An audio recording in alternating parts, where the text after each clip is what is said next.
আসসালামু আলাইকুম এভরিওয়ান। তো আজকে আমি কাপড়ে রং করব। এর জন্য আমি আমার আম্মুর হাতের তৈরি একটি ব্লাউজ নিয়ে নিয়েছি। এই ব্লাউজটির যে অংশে আমি কালার করব সেই অংশটি ভালোভাবে ইস্ত্রি করে নিচ্ছি। এই ব্লাউজটিকে কালার করার জন্য আমি এখানে অ্যাক্রিলিক কালার ব্যবহার করছি। ব্লাউজটির ভেতরে শক্ত একটি কাট দিয়ে নিচ্ছি এবং সাদা একটি কলমের সাহায্যে আমার ডিজাইনটি এঁকে নিচ্ছি। এখন এই ডিজাইনটির উপরে হোয়াইট অ্যাক্রিলিক কালার ব্যবহার করে একটি বেস তৈরি করে নিব।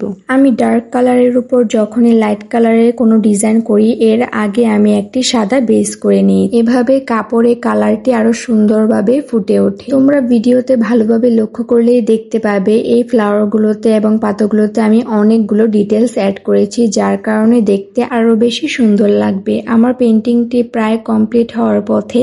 এট লাস্ট আমি এই ফুলগুলো এবং পাতাগুলোর সাইডে হোয়াইট কালার দিয়ে বর্ডার করে নিব। এত সুন্দর করে কালার করার পরেও যখন আমি কালার করা একটা দিক এবং হোয়াইট বেজের একটা দিক দেখছিলাম কম্পেয়ার করে, তখন আমার কাছে হোয়াইট কালারের বেজেরটাই বেশি ভালো লাগছিল। তবে আমি আম্মুর জন্য একটু কালারফুল ডিজাইনই করতে চেয়েছিলাম, তো আমার কাছে ভালোই লেগেছে। বাকিটা তোমাদের কাছে কেমন লেগেছে তা আমাকে কমেন্টে অবশ্যই জানিও। আজকের মতো এখানেই বিদায় নিচ্ছি। আল্লাহ হাফেজ।